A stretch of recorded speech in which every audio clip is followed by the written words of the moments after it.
आज मैं बताऊंगी आपको विष्णु पुराण के बारे में।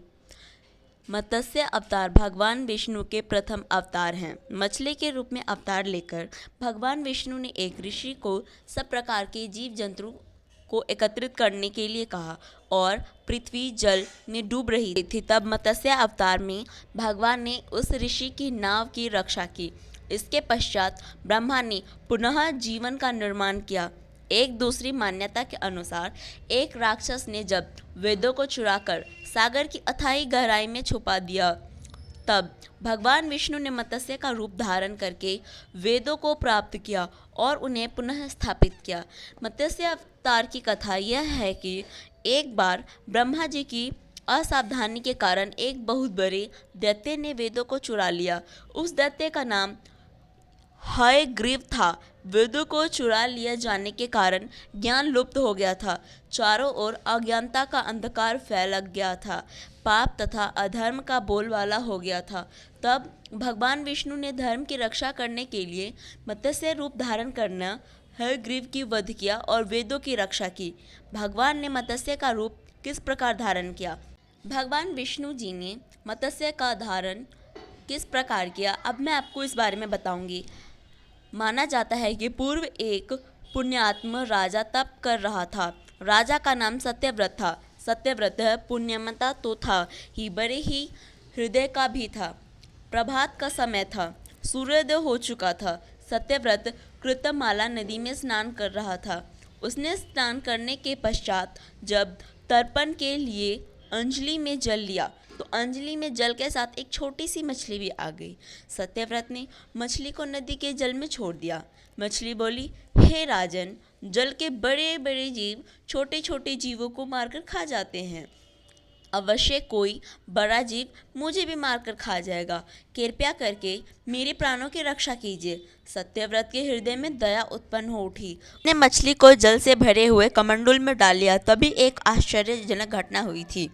एक रात में मछली का शरीर इतना बढ़ गया कि कमंडल उसके रहने के लिए छोटा पड़ गया। दूसरे दिन उन्होंने राजा से कहा, हे राजा, ये कमंडल मेरे लिए बहुत ही छोटा है। कृपया करके मुझे कोई दूसरा स्थान बता दीजिए। तो राजा ने उसे कमंडल से निकालकर एक मटके में डाल दिया।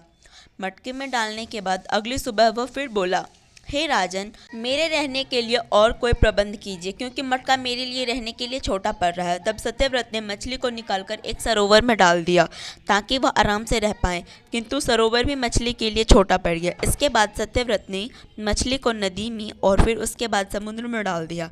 आश्चर्य, समुद्र में भी मछली का शरीर इतना अधिक बढ़ गया कि मछली के रहने के लिए जगह छोटा पड़ गया। तब राजन देखकर यह हैरान हो गया।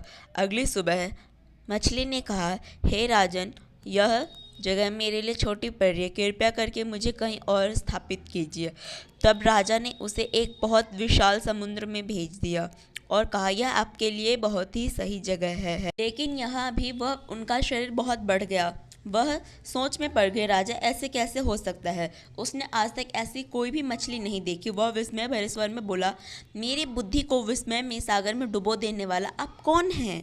मत्स्य रूपधारी श्री हरि ने उत्तर दिया, राजन, हयग्रीव नामक दैत्य ने वेदों को चुरा लिया है। जगत में चारों ओर अज्ञान और अधर्म का संकट फैला हुआ है। मैंने हयग्रीव को मारने के लिए मत्स्य का रूप धारण किया है। आज से 7वें दिन पृथ्वी का प्रलय चक्र में फिर जाएगी। समुद्र उमेर उठेगा, भयानक वृष्टि होगी, सारी पृथ्वी पानी में डूब जाएगी। जल के अतिरिक्त कहीं भी कोई भी दृष्टिगोचर नहीं होगा। ऐसा उन्होंने कहा। आपके पास एक नाव पहुंचेगी। आप सभी अनाजों और औषधि के बीजों को लेकर सप्तऋषियों के साथ नाव पर बैठ जाइएगा। मैं उसी समय आपको पुनः दिखाई पड़ूंगा और आपको आत्मत्व का ज्ञान प्रदान करूंगा। सत्यव्रत उसी दिन से हरि का स्मरण करते हुए प्रलय की प्रतीक्षा करने लगे। जैसे ही 7वें दिन आया, 7वें दिन प्रलय का दृश्य उपस्थित हो उठा।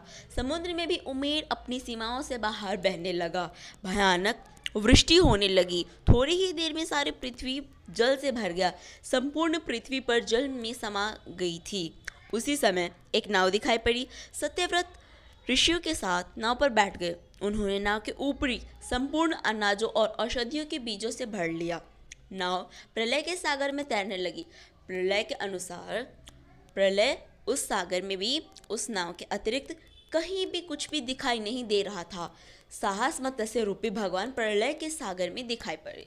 सत्यव्रत और सप्त ऋषिगण मत्स्य रूपी भगवान को प्रार्थना करने लगे, उनका नमन करने लगे। भगवान से आत्मज्ञान पाकर सत्यव्रत का जीवन धन्य हो उठा। वे जीते जी ही जीवन मुक्त हो गए। प्रलय का प्रकोप शांत होने पर मत्स्य रूपी भगवान ने हैग्रीव को मारकर उसे वेद को छीन लिया। भगवान ने ब्रह्मा जी को पुनः वेद वापस कर दिया। इस प्रकार भगवान ने मत्स्य रूप धारण करके वेदों का उद्धार तो किया ही, साथ ही संसार के प्राणियों का भी अमित कल्याण किया।